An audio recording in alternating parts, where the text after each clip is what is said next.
Hello, welcome. This is Scream for Peace, voice of Peace Inc. I'm Leo Madrid. This is Dr. Caputi. And today we're going to be going over a press release that was sent out on Pi Day announcing what I thought was a pretty substantial achievement in the field of quantum wave theory. Quantum wave theory and consciousness. And consciousness, absolutely. And there's a lot of discussion in the world about consciousness and quantum mechanics. You hear this a lot. Mm-hmm. And what we have here is a definitive unification of those two things. And so what we're going to do, tell you a little bit about the XPRIZE, what it was, and then get into this. Right. How does that sound? Sure. So the XPRIZE is a nonprofit. I think it's been around for about 7-8 years, and it was started by Diamantis. I forgot his first name, and he is one of the co-founders of Singularity University as well. And what their purpose is to fund incentive competitions that address global issues. And this XPRIZE was the 500K Pandemic Response Challenge sponsored by Cognizant. And the purpose of it was utilizing machine learning to help combat the pandemic. Why don't you explain sort of the parameters, the two different parameters, and then the model that we used. Yeah, sure. So phase one of the competition is basically make a prediction in every region. They have 235 regions, normally just countries. Some of them were broken down into individual states. And in the 235 regions, predict a 7-day moving average of number of COVID-19 cases out to 90 days. And basically that would be using machine learning from previous data. And the previous data includes the non-pharmaceutical interventions in the Oxford coronavirus database, which includes things like school closings, closing public transport. What Oxford basically did was they assembled all of that onto a scale from 0 to 4 in terms of level of stringency for all those non-pharmaceutical interventions. And so that brings me into the second part of the contest, was to write a model that would prescribe, that would optimize the prescriptions such that it would give you the lowest number of combined new cases per day and stringency. And so you can think of it as kind of like a trade-off. The more stringent you are, you get less cases. The less stringent you are, you get more cases. So you'll get kind of a downward curve, right? But the point of the contest was to find the lowest curve.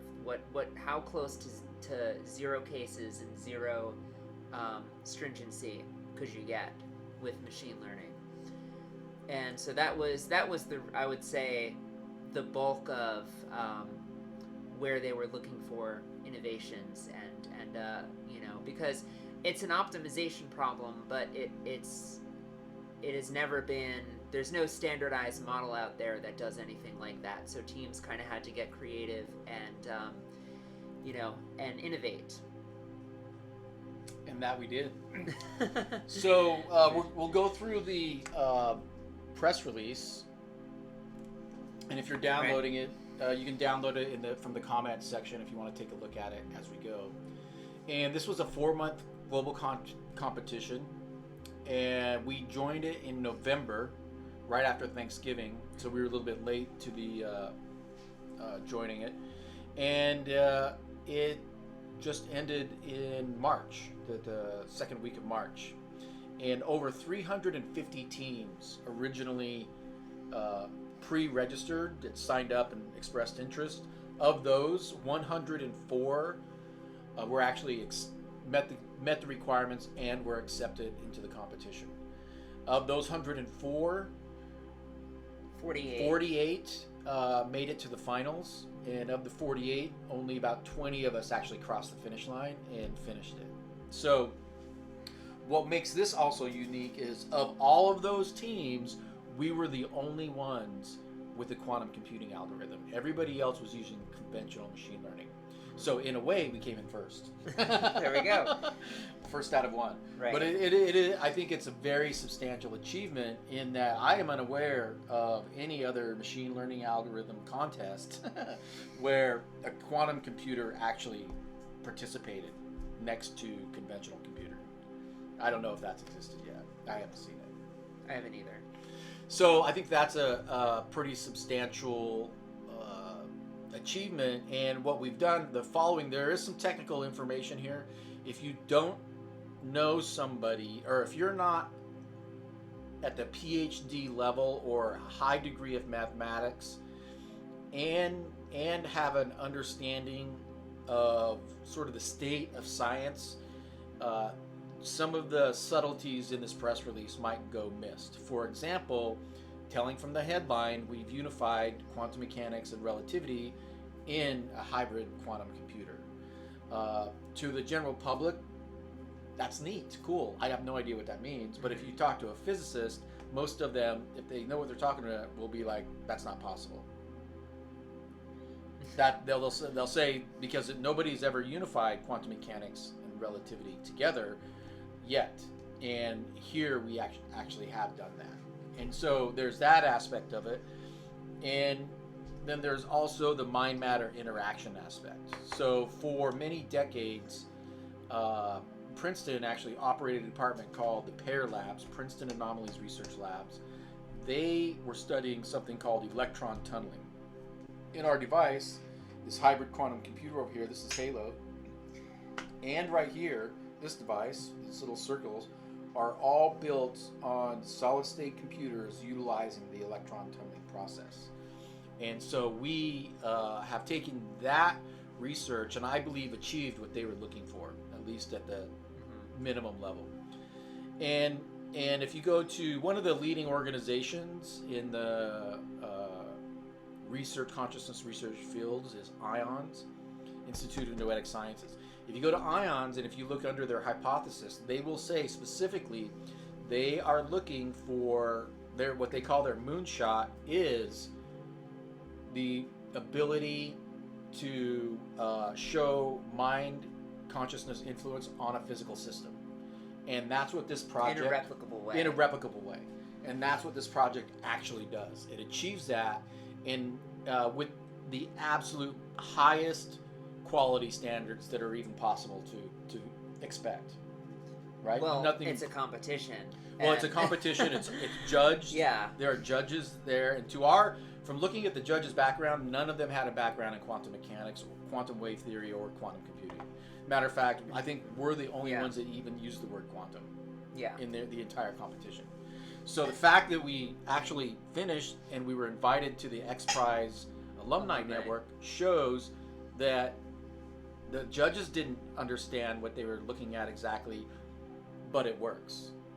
And so when you're looking at the viewers, whoever those are, even if you have a scientific background, you have to keep in mind what you're looking at resulted in a machine learning model that works. So there's zero pure speculation here. There's a couple of assumptions, but there's no speculation. I would say we're at the zero speculation level. And what I would challenge anybody, and it's even in the press release, to dispute any of our findings. But in order to do that, you would need a high level of mathematics because you'd have to show us where we went wrong, and you would be actually not only arguing with us, you'd be actually with the XPRIZE and what their judges were showing. And so the way this worked in the contest, though, we would upload our code to what they called the sandbox. It was a Jupyter notebook driven environment, and then when we hit the deadline date, they cut it off. We didn't have access to it, and so there was no way we could influence the data once it started, and you would not have been advanced to the next level if it didn't work. And we watched every single day. They would run a robo judge and run the model, and we could see where we actually how the model was performing. And you can go to XPRIZE Pandemic Response Challenge and see more about that. So what we have here is the Hypercube Algorithmic Language Oracle. It's the world's first hybrid computer, and hybrid quantum computer, and we call it that because it's consumer grade, works at regular temperature, regular room, but it does employ a quantum function. Most other quantum computers are using very deterministic approach to quantum computing and qubits, processing qubits. Well, you can go to and see how it works there, but it's very deterministic. And what we have is a non-deterministic form of artificial intelligence. So in other words, typical quantum computers, traditional quantum computers, we'll call them. Not that any quantum computer is really traditional, but they typically work under very, very cold conditions, so that you can get in a vacuum the bits controlled in such a way such that it'll work by deterministic processes, and you lose that quantum noise. Whereas we basically found a use for the quantum noise that we get at room temperature. And so what we're computing. Exactly. That last part is critical, because that's why we're using that noise source for computing. And this is no way, none of our claims imply that this somehow substitutes or does the same thing that the superconducting computers are. And actually, it's kind of designed to dovetail with them. So we've used this, as you can see in the press release, with the D-Wave computer, and we think that the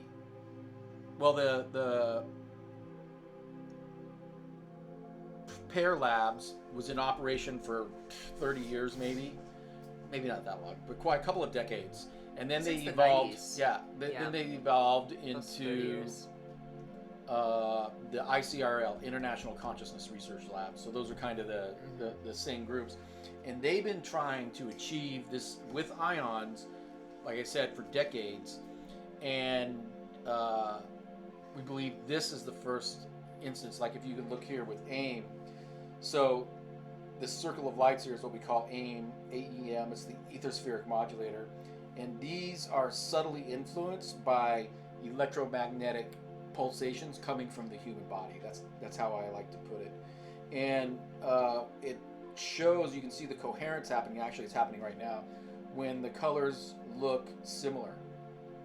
And there's been decades and decades of research by these groups with very controlled experiments that show consciousness has an effect. And it's most easily observable when you're within eye distance and viewing at it.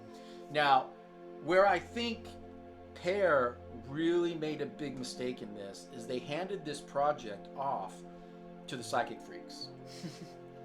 And it's not that there wasn't valid reason, but that became the sole purpose of their study.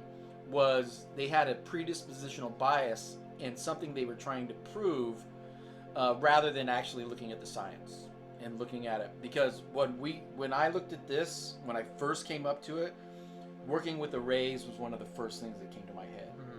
And I just could not figure out why they weren't doing it.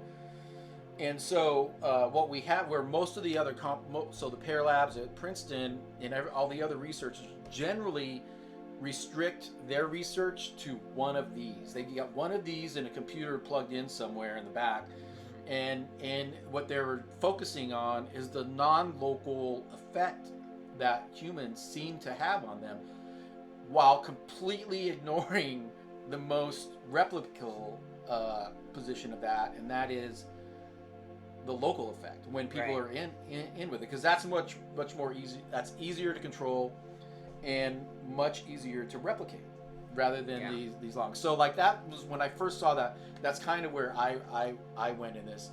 And in our press release, this is a bold statement, but it says that this could potentially be one of the more important experiments in consciousness and relativity since the 1919 Eddington experiment, And what that was, when Einstein came up with relativity, they needed a way to test it. Because before he started talking about these words, special and general relativity, they did not exist. Just like the phrase spatial relativity didn't exist until we came up with it. And all that does, it describes a particular instance of reality and how time is perceived in that. And we'll get into that specifically later. So there's the Eddington experiment, and so what that was is Eddington was a is a astronomer, president, I think, the Astronomy Society of Europe, and then it was during World War 25. Yeah, during World War I, he went out and was actually their first attempt at this. They got captured by Nazis, and their equipment was confiscated. They go back out later, 1919, and what the objective was to view sunlight as it passed through a star, and they could view it how time space worked around the star. Very important in the understanding of gravity. And that became sort of the first benchmark cornerstone to say, hey, this relativity thing is a real thing. You know that, and so I think in someday they'll look back at this as a similar quality of experiment, leading to the similar, I think, revelations or discoveries. Yeah. Murmuration explains or describes how fish and birds swarm.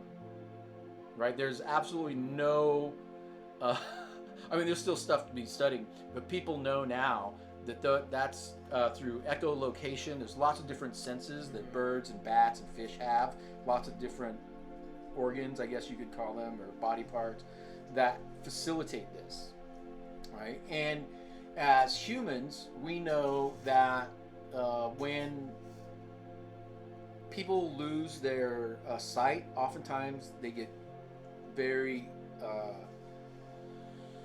acute hearing improvements, to the point some people can even do echolocation. They can close their eyes, make sounds like this, and then pictures come back. So that has been definitively proven that is a thing that works.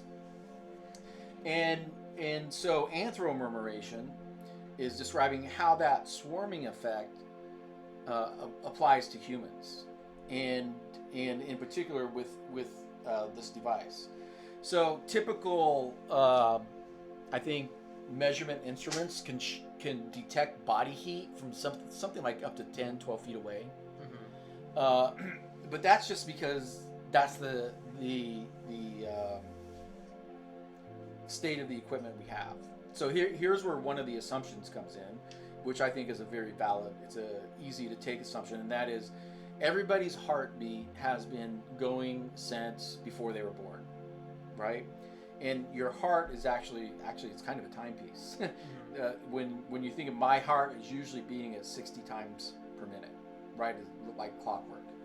And so if your heart beating that fast, that's 86,400 times a day. That's quite a bit, right? And every time, if you've ever listened to the stethoscope, put it on your own heart, it's loud. It's loud. And this is also based upon, or actually reinforced, I came up with this idea before I heard about what I'm about to say, but I think this reinforces it, and that is Dr. Leonard Susskind, the physics professor at Stanford, in his talk on the holographic universe, it's around the 10-minute mark, he says something very important that I think most people don't know. And when you really think about this, I think it's very profound in physics and just computer science. And that is, ask yourself this, when computer data is permanently deleted, not just moved to another partition, but permanently deleted, because you cannot just destroy things, they don't just disappear, they convert into different types of energy. What happens to that data once it's permanently deleted? And for a long time, I kind of thought that all the data was just sort of just moved around and deleted and written over in some way, but that's not the case. Right. According to Dr. Susskind, what happens is that that data is released as heat into the atmosphere, which means, if that's true, that all data that's ever existed from a computer that's been deleted that way still exists in some element of it in the atmosphere.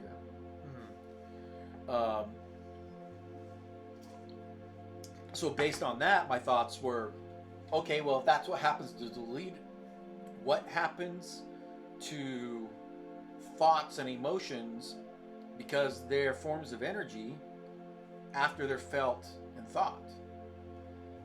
And the answer is they are released as body heat into the atmosphere, just like computers. And so, I mean, if you look at the physiology of heat body transfer, the head is actually what loses most of the heat. And if you put on an EEG, there's a lot of stuff going on up there. Yeah. So how Anthromomation works is like your thoughts and energy are continuously permeating your body in your surrounding areas and continuously being released. Just like when you say something, you send out a sound wave, right? Easy to measure, but the stuff going on in the body heat's a little bit less. Plus the data up there is not in any kind of organized form that we can just go out and grab. Well, yeah, because it's gonna basically, once you remove from the source, it's the second law of thermodynamics says it's gonna even out, due to increase in entropy, and so there has to be a way to recapture that from that loss of entropy. And so what Anthromurmuration and H.A.L.O has in a way kind of does that. So imagine your heart is beating every second, and there is a vagus nerve that connects your heart to your brain, right? And so you have this heart pumping that is connected to the brain. And so you're losing information here, but also all that information that's leaving your body is kind of condensed, I think, into the heart and the heartbeat. And so every time your heart beats, boom, boom, it's encoded with all of your thoughts and emotion, and basically almost like an electromagnetic fingerprint, a biometric print of your body, and every heartbeat propagates that out all day long, your entire life. It never turns off as long as you're alive. That is the life force. And so we all have our own, I call it the ether sphere, our own little sphere of life force, and then we connect and commingle with those around us and part of the larger communities, global, and so forth. And so this model of the Anthromurmuration heartbeat, how it affects this, it's actually the first plausible, understandable, measurable model of consciousness on what actually affects these RNGs. If you look at, there's dozens of peer-reviewed white papers. You can go to recent interviews, press releases, social media posts. All the top leaders in this field still are of the belief or understanding or thought that there's no idea how the REGs work. They just have no idea. It's just up in the air. And I believe that a lot of the people are so invested in that state of the world that they don't want to change that. They're more invested in it remaining a problem than a solve. But this is the solve for a model of consciousness that is both testable, you can repeat it, and it makes sense. I've explained this thousands of times to people at events. Very few people, when I say that, argue with it. It's like, yeah, that makes sense. So that's enough so that's the Anthromurmuration part. Spatial relativity describes how space-time is distorted around earthly mass and how time dilation happens to an electron as it passes through a quantum tunnel. Qubit processing, which we'll get into a little bit better, is how we extract meaningful data from these quantum fields. So spatial relativity, like I said, there is general and special. Both of those require two frames of reference to figure out what you're doing, like two bodies, two observers. This is a model that explains how time affects a single frame of reference. So just like a sunbeam is going to bend around a planet, this light is going to bend around my head as well, in a much more subtle manner. You can't see it with the naked eye, but the same thing is going to, anything with mass, you're going to get a slight distortion around that, and that is space-time. And so we're working with the electron tunneling. You can't isolate, if you're talking about a real-world environment or even a controlled experiment, anything that has to do with earthly experiences, you can't remove time from it. Time is a part of it. Time and space, intricate building blocks to reality. So as those electrons pass through a quantum tunnel, just like that planet is going to cause time dilation towards, let's say, an orbiting spaceship, the same thing is going to happen to that electron as it passes through the tunnel.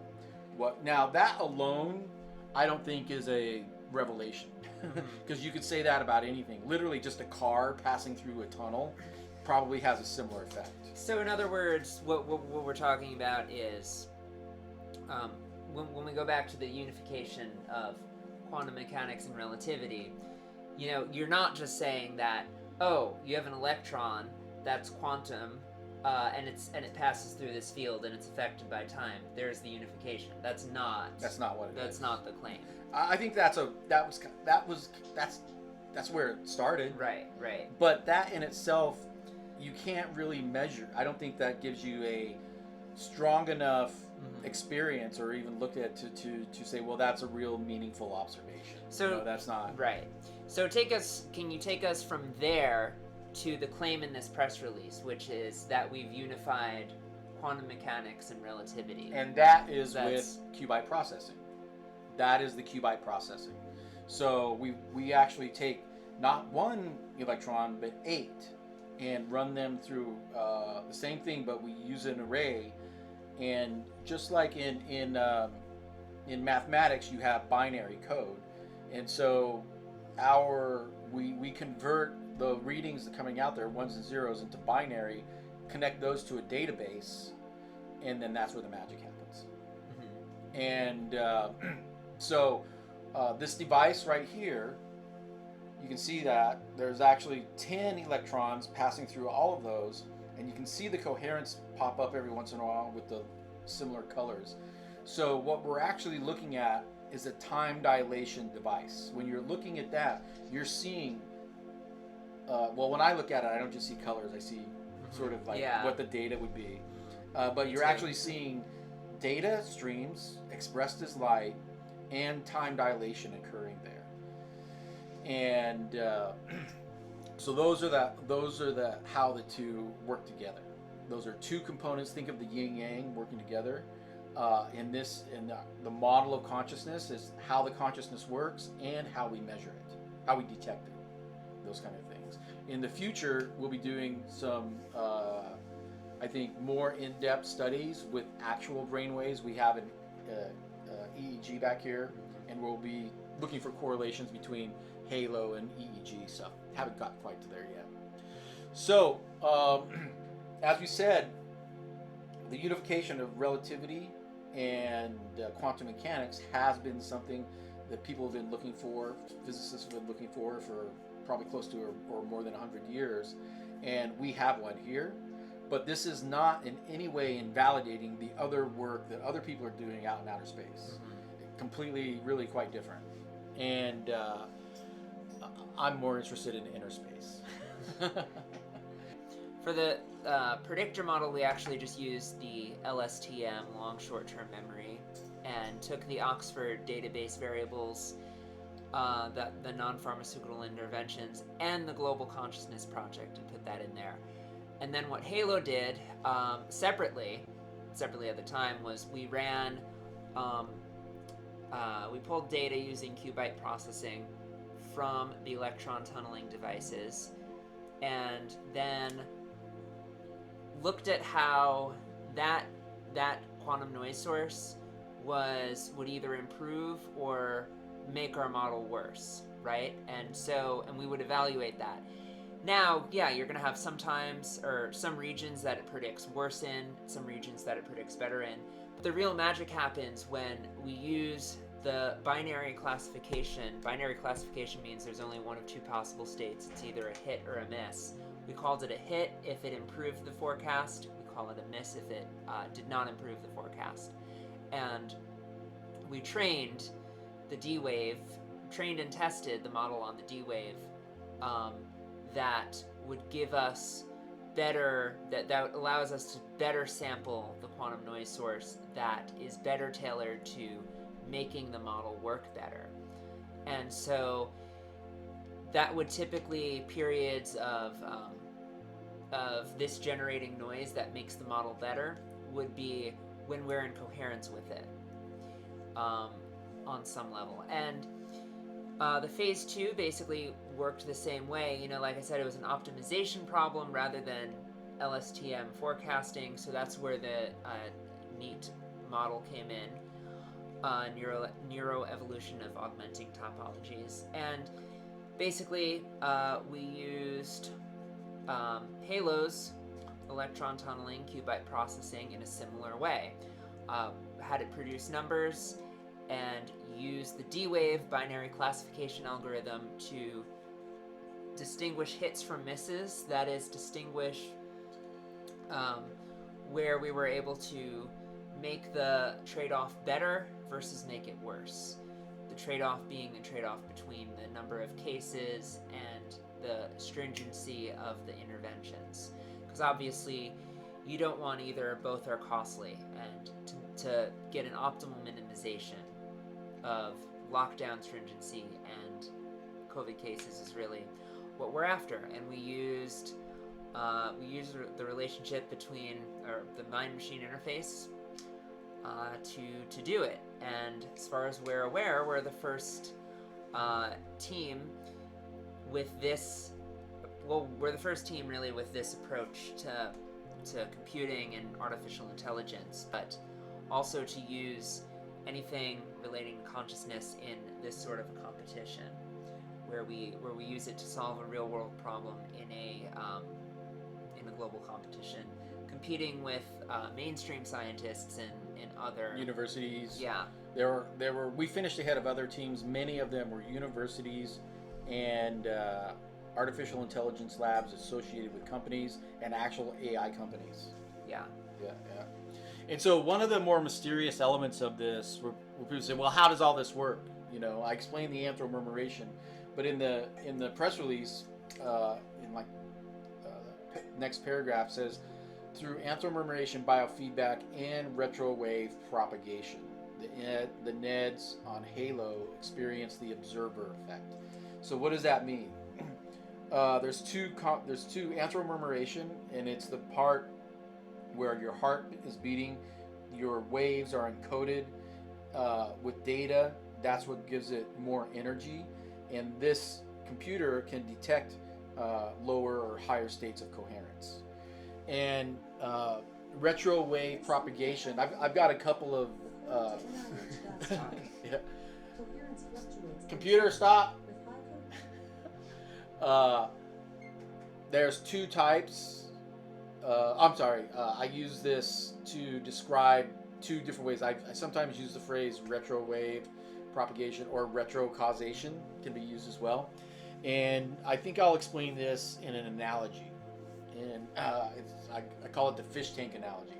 So imagine you've got a fish tank up on a hill with the hose going down the hill, and there's at the bottom there's a person standing there.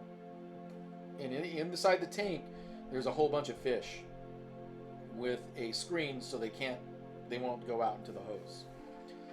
So let's just say you opened up the valve, didn't turn the pump on, and just let the water gravity flow out. You're going to create a flow of energy, of water, coming down that hill. Now, imagine that person at the end of the hose has an electrical cable, and they put it in the water. Right? What happens to the fish? They fry. They fry. Why? The water's coming out. The water's going in one direction. The water only goes in one direction. It's not going in the backwards direction. How is it possible that electricity fries the fish? Because it's faster. Because it's a lot faster. Right. And it's going to move up that line at lightning speed and fry the fish. So that's a signal passing through another wave of energy in completely opposing directions. And this is how I believe we can influence other signals that are coming at us through that. So for example, if you wanted to affect any system, I'll just use a computer. If you're looking at your computer, your heartbeat, your energy, it's going to have an effect on it. It's going to be very subtle, probably not measurable in this instance, right? You couldn't see it or measure it.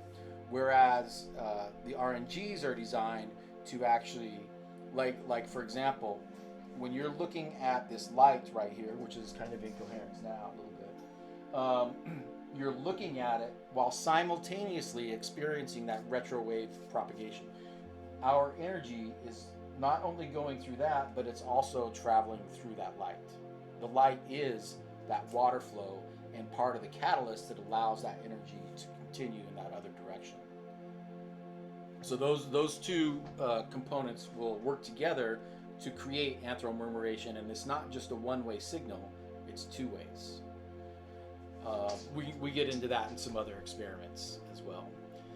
So when you get into the specifics, unless you're very good at math, and like some of this stuff might be beyond you as far as what the calculations actually mean, but I think one of the specific ones is this, the p-value. The performance was optimized with the sensitivity of p, that is 1 in 273 prescriptions were modified by H.A.L.O. Could you explain just the use of p within that model? Sure. Okay. A sensitivity of, okay, so right. So the sensitivity parameter was basically just you would take a byte, which has 256 possibilities.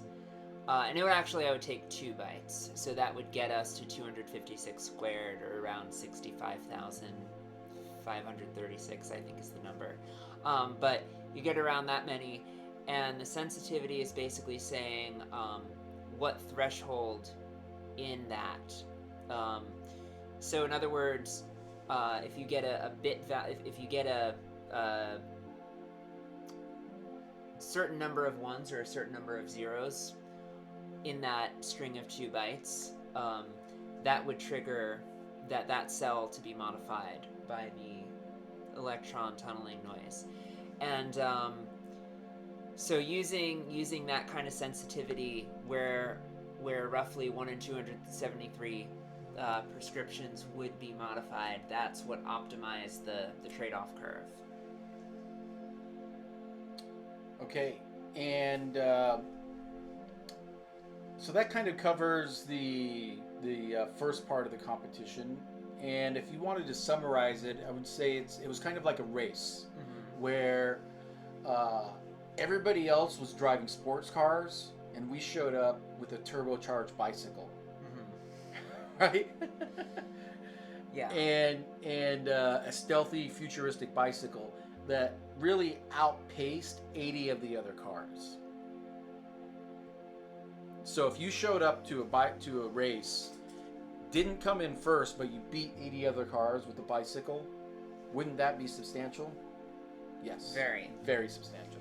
And so that is in essence what this model does with the conventional machine learning algorithm that the competition was using in general. And the second part of the phase, we had to recommend and come up with solutions. You can download all of our information that we actually provided to the judges is downloadable. If you go to haloai.me/model, there's a clickable model there that you could actually use this. And the second part of it that we developed a blockchain application that is actually live. This isn't speculative. It's live and working right now. Here is the app. Oops. Here's the app that we're talking about. It's called the Coin app, and it's developed by the XY network. And this is an app that actually pays you cryptocurrency to move around as you're traveling and moving. There's a couple of technological innovations we created to dovetail with this, which is in our other video. But we basically developed a method that people could get paid to social distance, in a manner in which people would actually be incentivized to follow whatever rules are being followed, and even to the point where we can reward people for staying 6 or 10 feet away from each other, depending on solutions. And a use of this would be, we've got them in our press release, but I think we just say it a couple of them. One of them would be if, let's say, somebody wanted to have a competition or a concert, a festival, wanted to invite thousands of people, but you're in the middle of an outbreak and not real sure what to do. This would be a tool that, if applied, would have an app that people could literally just check a date or even a location and then see what the current outbreak is and compare it against data, the state, national data, and local data. So you could have a handheld device that gives you more up-to-the-date version or where you want to go, while simultaneously maintains a let's just call it a social distance score. And that score is then basically like a risk assessment. And if, let's say, that festival, they had 10,000 tickets, but they knew that a couple thousand of them were just going to bail at the last minute, or they were sick, or they wanted to create the safest manner possible. What they might do is take a device that we have. I got one here. It's in our other video. Looks like a card, credit card, or a small token, and send it to them. It's an ERC20 token that the app checks and verifies your location. And so what would you do? Let's just say in that concert situation, they would have 20,000 scores to assess, and the computer model would then basically pick those who had the least risk potential and invite them to the final tickets. And that would be, I think that would give a lot of individuals themselves more confidence to go to a show. If they knew that other people were, it would reduce the super spreader likelihood. Yeah. Right, exactly. So that was one application, and there's all kinds of others. But if a city actually adopted it, they could create a revenue generating contact tracing system. Lots of other applications too, but not just for this pandemic, but if any other one pops up. This could be the age of pandemics, where people are talking about variants and stuff, and just because we're in a lull now doesn't mean it's not going to pop up again. Right. And so this was one application, and I believe that we more than met what the competition was looking for in this one. And personally, I didn't see any of the other teams give anything. Not criticizing, other than the regular machine. What was asked in the I competition. didn't see anybody coming up with a hardware-based thing that actually works that we can run. In other words, everybody used, which was fine because this was the idea of the competition, but everybody pretty much just stuck within the non-pharmaceutical interventions Yeah. within the Oxford database, and with their, use their weighting, say, okay, contact tracing in these regions are this costly. We basically came up with our own solution that would reduce the costs across the board of all those non-pharmaceutical interventions. So it's kind of like our own intervention plan that we came up with, in addition to what's in the Oxford database. And we did actually, which you can see on the haloai.me/model, you can see a comparison of our model with the blockchain solution compared to just a control run. So you can look at that yourself and see how much better it would work with that blockchain solution, and how much lower the cost would be. Yeah. And this is going to sound very probably egotistical, but when I think about why not? When I think about the future applications of this, it's not just machine. There's way more than contact tracing and viral outbreak. This is a general model that was used to apply to this, in particular, this case study, but we could apply it to virtually anything. And so what I believe we actually have here is something that is similar, and I think in the future they're going to look back at, and just as important as AC electricity. AC electricity permeates every facet of American society. You can't live without it. But when it was first introduced in the early 20th century, people didn't get it. They didn't see why you needed it. Electricity, direct electricity goes right direct. Why do you need alternating electricity? And oftentimes new discoveries are met with that. There's a misconception in the science world that the science is for some reason excluded from the blood sport type of activity that businesses engage in, and that's simply not the truth.